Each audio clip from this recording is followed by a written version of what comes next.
There's a version of every family business story where the kid says no, where the accounting degree wins, where the desk job wins, and where somebody else ends up carrying the recipes forward, or nobody does it all. My guest today didn't say no. Chef Matthew Cutolo was halfway through a finance and accounting degree when his Uncle Louie called and asked him one question.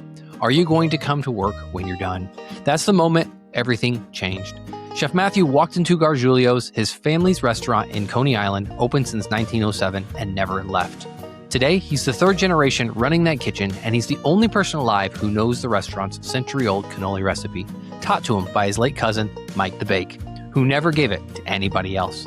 While a restaurant and TV might be enough for some, this chef is building past the restaurant. Gargiulo's sauces are shipping nationwide, there's a wine coming this summer, and he's building his own platform under his own name. This conversation isn't really about the sauce or the wine or the TV hits, though we'll get into all of it. It's about what it's like being the one person standing between 100 plus years of family recipes and a world that never stops chasing the next thing. The hospitality, the service, the core principles of what made Gargiulo's what it is today still remains the same. Chef Matthew, welcome to Velin the Food.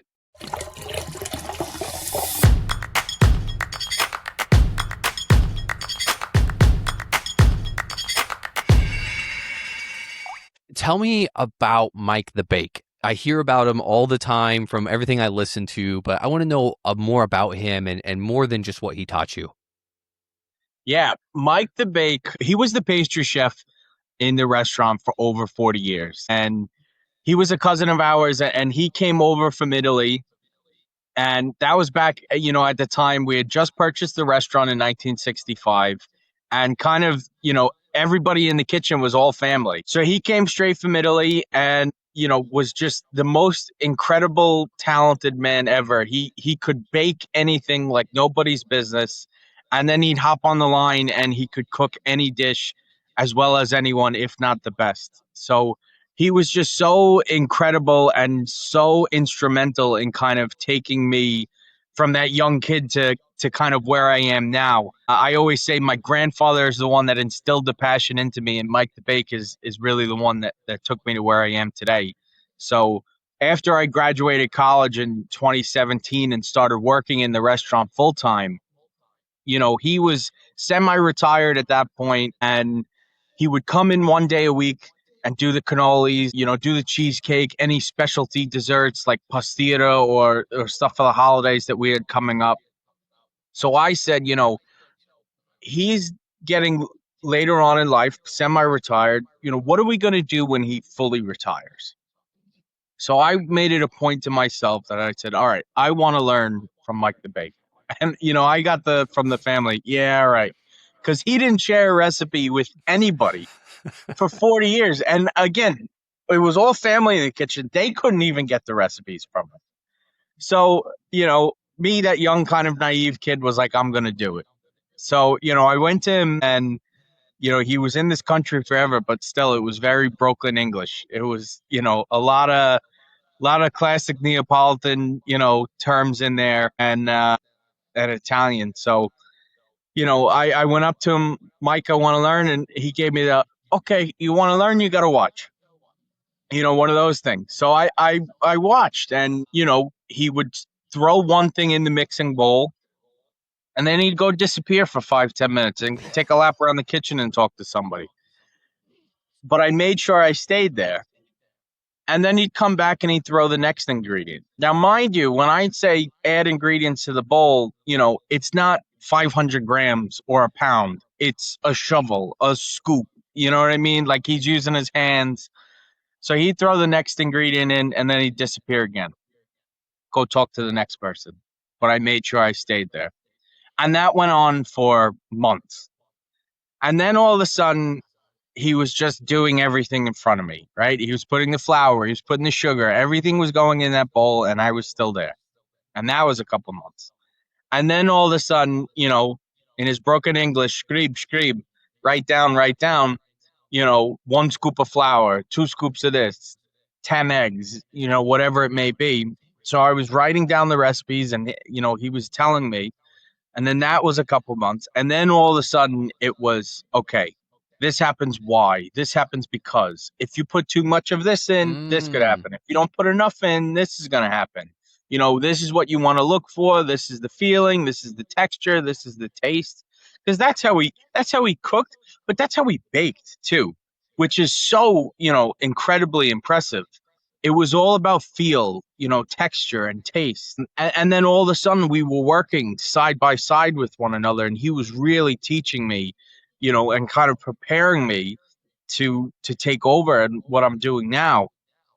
And then, we would bake in the afternoon, and Monday night was and is guys' night in the restaurant. So it's just me, my uncles, a couple friends. We sit down for dinner because the restaurant's closed on Tuesdays. So for us, that's like our Friday night, or whatever you may call it. So we would make like a dish of pasta, dinner, and then have dessert and coffee.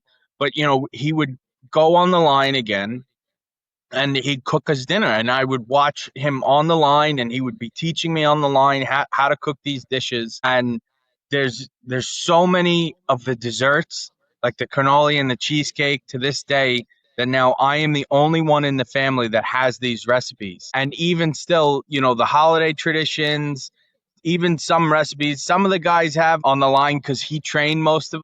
But a lot of these recipes, I'm the only one that has, and kind of the caretaker of, the recipe, the tradition, and his legacy now. Do you think that he did what he did when you were younger, of kind of disappearing and coming back as a way of almost testing you to see, does he really 1000%. actually want this information? Does he really want this? Or am I just going to end up wasting my time because, it's another one of the cousins that just wants the recipe? Yeah, I think 1000%. And, I guess I passed the test in flying colors. But yeah, I think it was all about, you know, do you really want to know? Because there's people that say, I want to know, or what's the recipe for this and things like that. And you could tell them, but to really know and to really understand it, and to be a master at your craft, which is exactly what he was. And, I think it was, at least the way I looked at it, was this is such an incredible legacy that, it's so important for me to preserve that and carry that on. Yeah, I don't see it enough with today. It still goes to today. I bet I'll be in kitchens and you see people and they'll say, teach me and train me and show me. And I spent so many hours, thinking, okay, if I pour in time and energy into these people, they're going to learn. And it just comes back around that they didn't really want it. They thought they wanted it, or they Yeah. wanted the money, or they wanted the title, but they actually didn't want to learn the process, or the kind of to your point, the why, and what we're actually doing. And so I started kind of flipping my training module kind of the same way of, if you really want it, I'm going to make you really work for it, and almost, be on top of me all the time before I just start pouring time, energy, and effort. I did it with one of the guys that, was always my number two, and, kind of went off to do his own thing. But it kind of got to that point. He like, tell me and show me. And I kind of, but he never would really take the initiative until it was like, all right, he'd stop me in the kitchen. He'd be like, all right, we're walking right now to do the ordering because I want to know how it's done. I go, now you're ready, man. Now Yeah. you're ready. You kind of weed out, the serious players from, like you said, the people that say they want it, but they don't really mean it. So what's it like to this day, carrying his recipes, knowing that they're yours? What is that feeling? What is there, like, I don't know. There's obviously got to be a sense of pride, but is there any like ever anxiety of like, okay, like I got to be able to find the next person to pass this on to? What is it? What are the feelings knowing that you and you only have these recipes? Yeah, I definitely a tremendous amount of pride and respect for the craft, and like I said, his legacy, and all the traditions that come from it.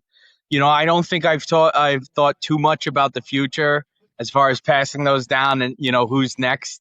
I think that's probably a conversation for another day. But yeah, I remember. So it's funny. I would write down, and like the cannoli and the cheesecake and the things that you serve all the time, we would be making weekly.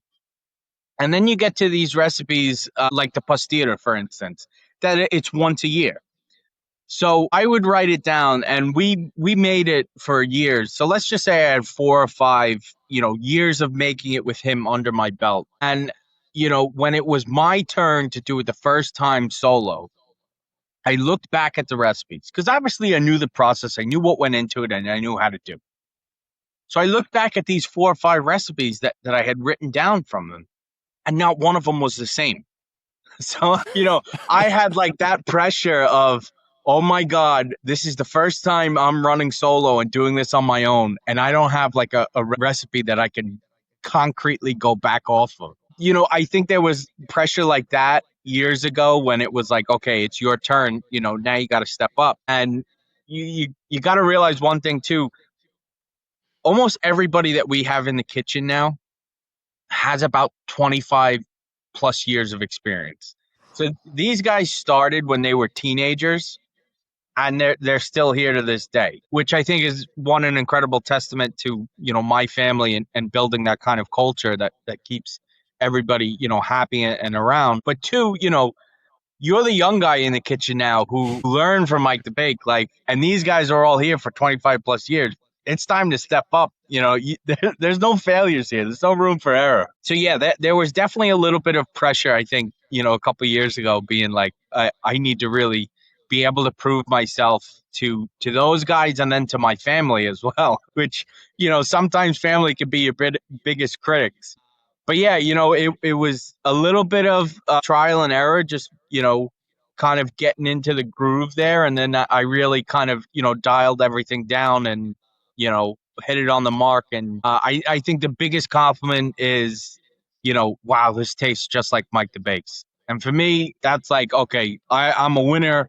If I'm a winner like that, I'm happy. So So your grandfather, your uncles, Mike, we hear a lot about them. Where do your parents fit into this whole story? yeah, my parents, my mother was a dentist. My father was in finance and then moved on to as a business superintendent. So I think they enjoy the fruits of my labor and kind of eating. So that's where they fit into it. So, like, you told a story where, one of your uncles just said, when you come in to work for me, and you just did you know, like, deep down that you were going to get into this, you were doing accounting, or was it like really like when that call happened that you were like, all right, no, I am going to jump into the family business? I don't think I ever took it seriously enough. When I look at where I am today, I'm like, I don't know how this wasn't a thought from the beginning. My uncles and my aunt, when they were my age or younger, you know, college and that kind of age, they didn't have a choice. It was you're going to work. You know what I mean? My generation always had a choice. So, like, my cousins are, one's an accountant, one's a financial planner, one's an engineer, one's a nurse, teacher, so on and so forth. My generation always had that choice. So I was, in school for accounting and finance. And then halfway through was like, I can't sit behind a desk for the rest of my life. Like, and I was at that stage midway through college where I was like, I just don't know, what I'm going to do. What am I going to switch to major? What am I going to do for my career and things like that? So it was just a phone call with my Uncle Louie, like, how's things going? How's school? How's this? How's that? And, it slowly developed into, so you're going to come to work when you're done? And I had been working like, part time in the summers here and there. And it was just like, yeah, you know what? I am. And week after college, I mean, I was in the restaurant working full time and, haven't looked back since.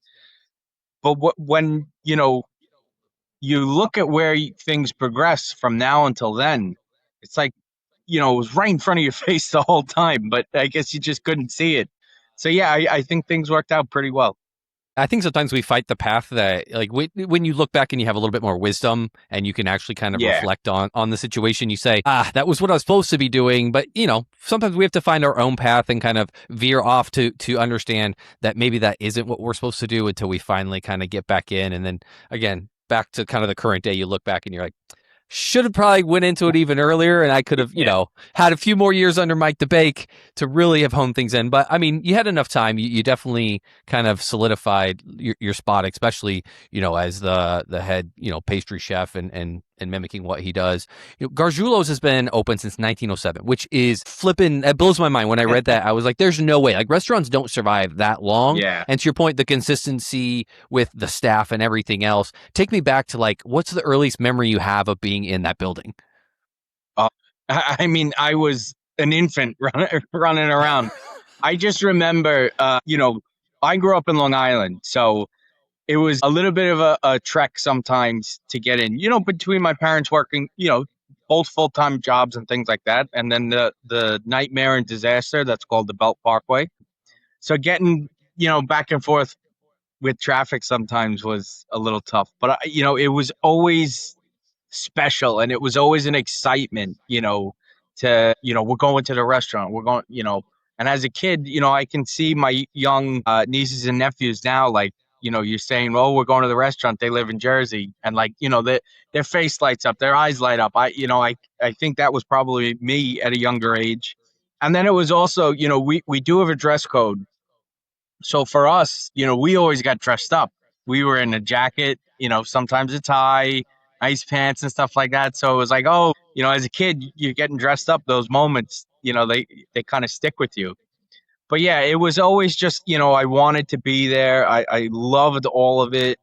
Even my mother was, she was going through old files or boxes of stuff, and she was picking out like a fourth grade essay, and it was like, where do you want to be, or who do you want to be? I want to learn from this person in the restaurant, and so on and so forth. So again, like it was always there, but it just, you know you never thought about it, I guess, until I talked to my Uncle Louie, and like I said, things worked out pretty well. When you're working with, your aunts and your uncles, when you disagree on something, especially like on the food side, for whatever reason, on how it looks or how it tastes, who wins those arguments? Well, you got to remember, my uncles and my aunt are the owners, right? So most of, we're going their route, but I've never felt that was an issue. And I think, very fortunate enough where, they take my input and you take it under serious consideration. And it's always been, a collaborative effort, whatever it may be.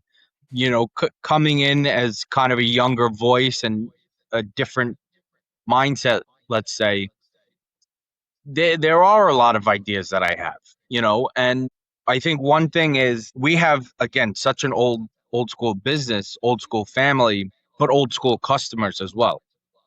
So there really is that kind of fine line of, you know, you really want to stick to who you are, Hmm. what built us and the success that we've had from it, while kind of updating a few things here and there and keeping things a little modern, but I've never felt like my voice wasn't heard or anything like that, and I thank my uncles and my aunt for allowing me the opportunity and to succeed and bring these ideas to the table.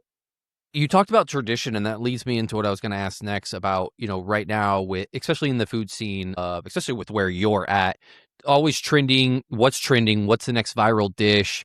How do you keep, Gargiulos from having to play that, like, what's the happy medium? Because obviously tradition has a place and people come back for that, right? They come back, they know what they're going to get. But at the same time, obviously generations change and things start to shift a little bit. How do you bring some of that modern into it without losing who, who and what you guys are?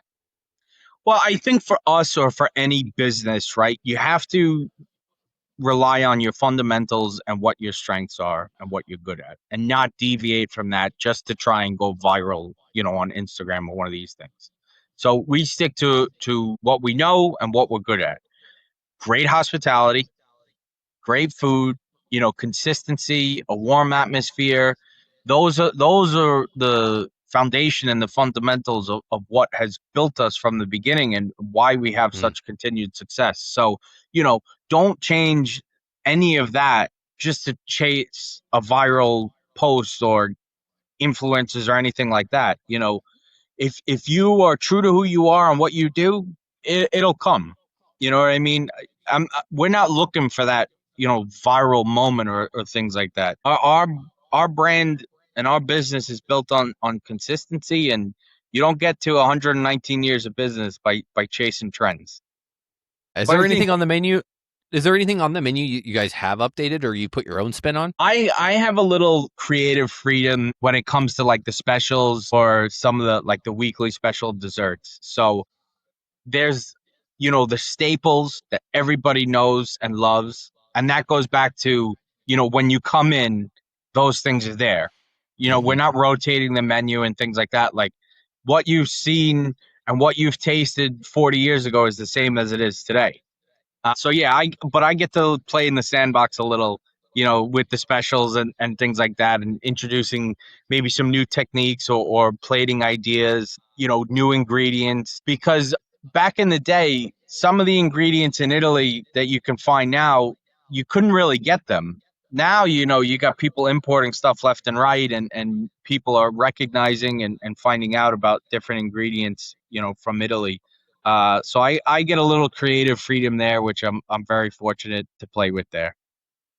Tell me, how did you get into the whole TV appearances, that whole world? It's always interesting to see how, a chef that's in a family business goes from doing their thing day in, day out, and then all of a sudden, next thing you know, they're on, Good Morning America or CBS or whatever it is. Yeah, growing up, it was either ESPN or the Food Network. Like though that was what I lived by and breathed by. So it was sports and cooking. Like that was my MO as a kid. So I grew up like watching these things. I remember like I'd come home, I'd play whatever sport, and then come on in, and like 4 o'clock was Ina Garden, 4:30 was Giada, like all of those shows I grew up watching. And then on the weekends, like Bobby Flay and things like that, I absolutely ate like all of that up and loved it. And then getting cookbooks and reading everything like that. So I always was enthralled by media. I think from like a sports casting perspective, when you had all the analysts, and from the cooking perspective of I love these people. This is, I'm entertained, but I'm also, learning from them and, kind of developing and honing my skills. So I always love that aspect of the business. And then I actually ended up as an intern on the Chew when, Huh. yeah, when they were running on ABC. And I saw a internship on the Quinnipiac Jobs website, and I was like, you know what, I'm going to apply. And ended up getting a phone call, got an interview, and for me, that's all I need. Just get me in a room. And yeah, we had a great conversation and got the phone call the next day. You got the job. So I spent the summer with the Chew, which was one of the most incredible experiences and the highlights of my career. They were just absolutely amazing to work with. We had a blast on set. Everybody was so great, and I'm so happy, to see that kind of crew back together. But yeah, kind of dipped my toes in the water there, had a great time. And I remember, we were discussing me coming back to the show, and it was a little difficult with travel and stuff, in the fall going to school. So I wasn't able to do it, but I remember being in one of the producers' offices and being like, I could do this. And I literally told him, like on my like exit interview, if you want to call it that, I told him like I can do this. And fast forward a couple years later, I got an invite to the New York City Food and Wine Festival by the Food Network. And, we had a great night, a great evening. I was having a blast. I was in my element. And I got noticed by, people at the door who I'm working with now. I'm so fortunate to work with them. And they were like, you know, we would love to talk with you and we'd love to work with you. We think you have what it takes to kind of take that jump and go to the next level. And started working with them. And within like a month or two, I got my first TV appearance and with Rosanna Scotto, and kind of, killed that one. And everybody was, I think, a little shocked afterwards, like how smooth and how perfect like that whole segment went. And I was like, yeah, I've been telling people like I can do this. And yeah, you know what? I just love the whole thing. I think it, brings me back to those memories at the Chew, the whole experience, the sets and the lights and the cameras. I eat that all up, and I love to entertain people and make people happy, whether it be in the restaurant or whether it be through my media career or anything like that. I think that's what it's all about. Do you think that the hospitality side of things as growing up, just being around, to your point, like that's what hospitality is, right? We take care of people. We want people to be happy. And, like for me, as a chef, like when I cook something and you just see someone's eyes light up, whether they say something or not, and you know Yeah. that they're enjoying it, the little meter, the happy meter fills up. Do you think that just translated over into media, that charisma and just wanting to appease people? You're like, I know I can do this because I've been doing it my whole life. Yeah, I definitely think that plays a big role in it. Food and entertaining and hospitality was always a part of what we did. You know what I mean? Growing up, like we had a summer house in Shelter Island, and we've got two brick ovens imported from Naples in the backyard. So like my grandparents growing up had people at the house every weekend. And it was family, it was friends, it was strangers. You name it. They were just happy like to feed people and to entertain people. So it was just like second nature. You know what I mean? Like for me, I don't know any different. You know what Mm. I mean? This is how I grew up. So I think that kind of translates, like you said, into the media and into TV. And I had a really nice conversation with an anchor from NBC, and I'll shout him out here, Michael Gargiulo. He's actually the grandson of the original owner of Gargiulo's, and Wow. so you know, our family and the Gargiulo family still have a great relationship. And Michael and I have discussed over the years, about kind of my increased role in TV, and he's been so helpful, and I thank him for all his tips and insights. But he goes, what I love that you do, the way you are off camera is the way you are on camera. Mm. You're not faking it, you're not doing any of that, you're not trying to be who you are. You just let your personality shine and do your thing. And I think that was one of the nicest compliments I've ever received, when it pertains to media. Authenticity to your I think that's when people do shine in whatever it is, especially in our segment. It's when they try to put on a face in front of a camera, or they try to be something that they're not, that persona is so hard to try to keep up off camera that it just destroys Yeah, them, because it's too much to try and keep like a, if you're not a normal happy smiley, just like, not everybody's an extrovert. But what I'm saying is that they don't have those same features, that it just eats away a little by little, when you're off camera. And then when you meet somebody and they don't get what they think they're going to get, that it's right. just like, oh, and then you see There's a people start little to disappointment. yeah, of course, because you're expecting this person that's super, whatever it is, intellectual, and they're always bubbly, and they're always looking, they're connecting with everyone on camera, and then they get off camera, and it's like, don't talk to me, Yeah, whatever it might be. It's the practice. You play like you practice. You know what I mean? And if your practice is who exactly. you already are, your play is going to be exactly how you practice. Tell me about the sauce. You guys are jarring that, selling that now. What has that whole venture been? Yeah, it's been a fun and exciting one. We right now are jarring and producing all our sauce in-house.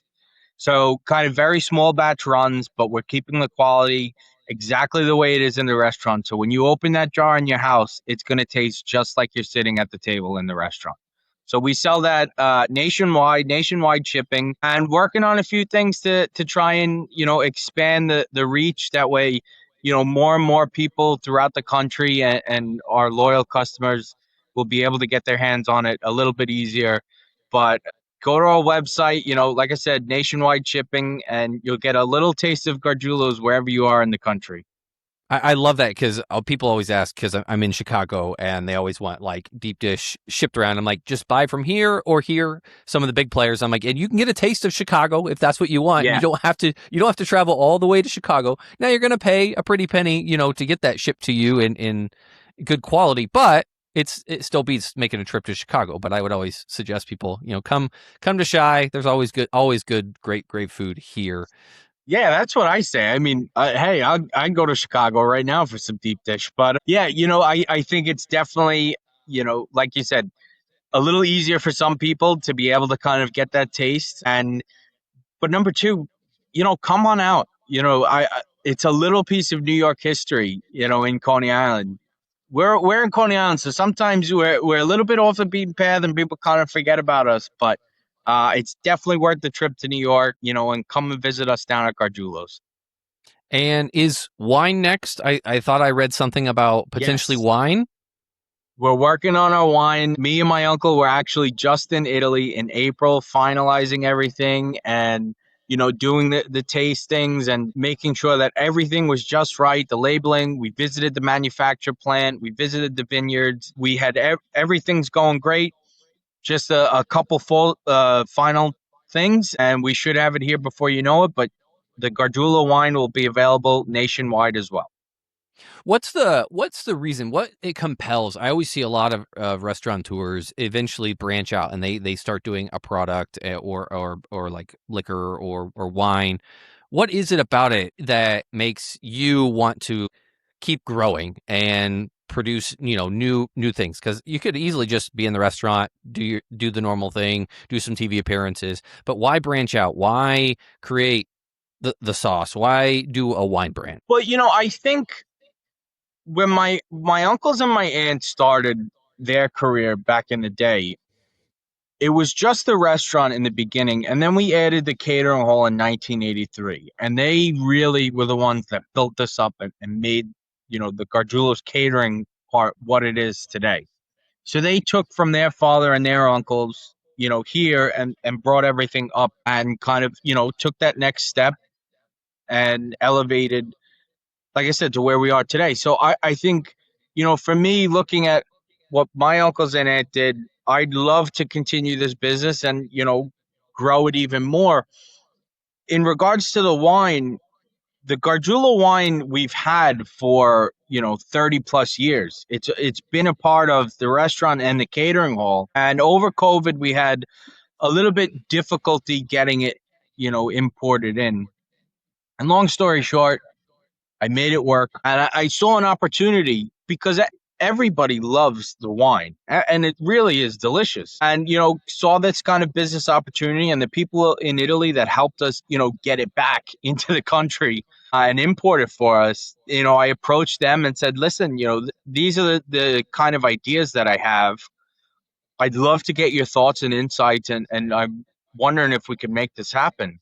And they loved it too. They loved the approach, they loved the story, they loved working with us, and it just was kind of like a no-brainer thing. And we've been developing this project all throughout the years with them, and very fortunate that we're almost at the finish line, and it'll almost be here soon.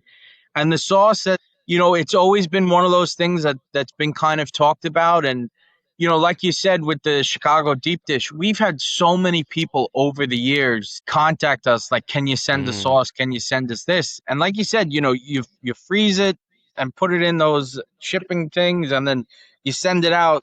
The sauce, let's just say, it costs you $10, the shipping costs you $110. yeah, You know yeah. what I mean? So it was one of those things, again, like it was right in front of us.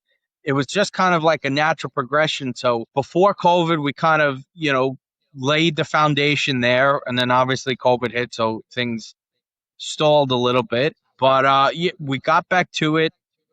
And like I said, we're doing small batch runs now. So I think the biggest thing, whether it be the wine, the restaurant, the sauce, you name it, it's all about keeping that quality. And Mhm. we never want to get too big, too fast, where you all of a sudden you start losing the quality. That's not what we want to do. So we're kind of walking before we run, but we're getting there, and it's an exciting future right now. Exciting Yeah. times. It's great to hear because you see some of these brands that get bought because they get so big and then they change and it kind of it loses its It's not the authenticity. same.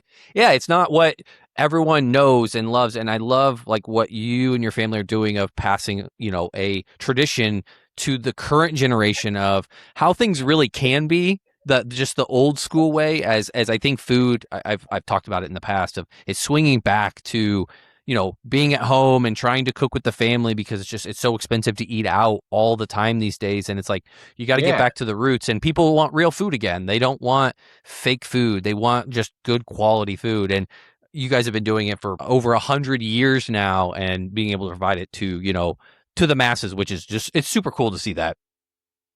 Thank you. Yeah, well, you know what I mean? We are a true family run business.